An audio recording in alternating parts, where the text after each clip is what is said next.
प्रश्न तुमचे, उत्तर आमचे. अचूक, निर्भीड आणि सडेतोड. लोकशाहीचा खरा मंत्र म्हणजेच न्यूज लोकतंत्र.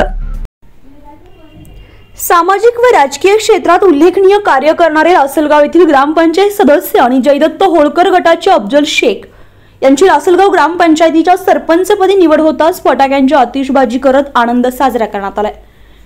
निवडणूक निर्णय अधिकारी सर्कल भाऊसाहेब देवकाते, तलाठी नितीन केदार यांच्या उपस्थितीमध्ये झालेल्या चुरशीच्या निवडणुकीमध्ये अफजल शेख यांना 9 मते मिळाली तर प्रतिस्पर्धी गटाचे चंद्रशेखर होळकर यांना 8 मतं मिळाली.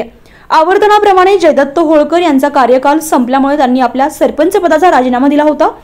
सदस्य संख्याबळ कमी असल्यामुळे कल्याणराव पाटील सरपंच होतील असा अंदाज व्यक्त केला जात असतानाच पाटील डी के जगताप गटाचे 2 सदस्य विरोधी गटाला मिळाल्यामुळे सरपंच पदावर शिक्कामोर्तब झालाय.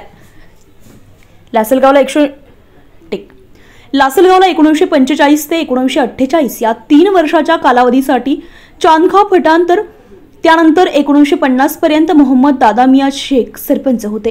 तब्बल 74 वर्षानंतर प्रथमच मुस्लिम समाजाला अफजल शेख यांच्या रूपाने सरपंच पदाचा बहुमान मिळालाय. ग्रामसेवक लिंगराज जंगम, नानासाहेब पाटील, जयदत्त होळकर, सुवर्णाताई जगताप, संगीता पाटील, सायली पाटील आदी उपस्थित होते. निवडीनंतर शेख यांच्यावर सर्व स्तरातून अभिनंदनाचा वर्षाव होतोय. न्यूज लोकतंत्र 18 साठी अयुब शाह, येवला.